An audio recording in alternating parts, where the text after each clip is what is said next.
EVM भारतामध्ये आल्यापासूनच आंबेडकरवाद्यांनी, परिवर्तनवाद्यांनी, विविध पक्षाच्या लोकांनी त्याचा विरोध केला होता। काँग्रेस काळामध्ये सुद्धा ईव्हीएम बद्दल शंका व्यक्त केली जात होती, परंतु उघडपणे असे कुठले पुरावे किंवा काही फॅक्ट अँड फिगर समोर येत नव्हत्या। परंतु महाराष्ट्राच्या विधानसभा निवडणूक 2024 मध्ये ज्या पद्धतीनं संघ परिवारांनी आणि भाजपनी लोकशाहीचा गळा दाबण्यासाठी ईव्हीएमचा गैरवापर केला, त्यामध्ये लोकांमध्ये एक मोठी संतापाची लाट निर्माण झाली होती। महाराष्ट्रामध्ये अत्यंत विचारवंत आणि कृतिशील कार्यकर्ते बाबा आढाव यांनी ज्यावेळी पुण्यामध्ये फुलेवाड्यामध्ये आत्मक्लेश आंदोलनाचा निर्णय घेतला।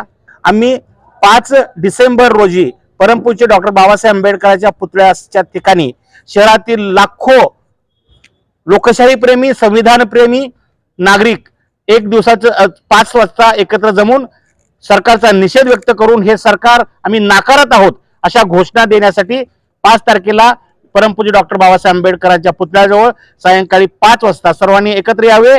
त्याचबरोबर घरावरती काळे झेंडे लावावेत। त्याचबरोबर आपल्या प्रत्येकाने आपल्या खांद्याला किंवा कमरेला किंवा मनगटाला काळ्या फिती लावाव्यात आणि महाराष्ट्रभर या सरकारचा निषेध करण्यासाठी सोलापुरातील जनता डॉक्टर बाबासाहेब आंबेडकरच्या पुतळ्याजवळ जमेल। ज्यांना कोणाला येणे जमत नसेल त्याने आपल्या घरावरती काळे झेंडे लावावेत आणि काळ्या फिती लावून याचा निषेध करावा, असं मी कृती समितीच्या वतीने सर्वांना आवाहन करत आहे। धन्यवाद।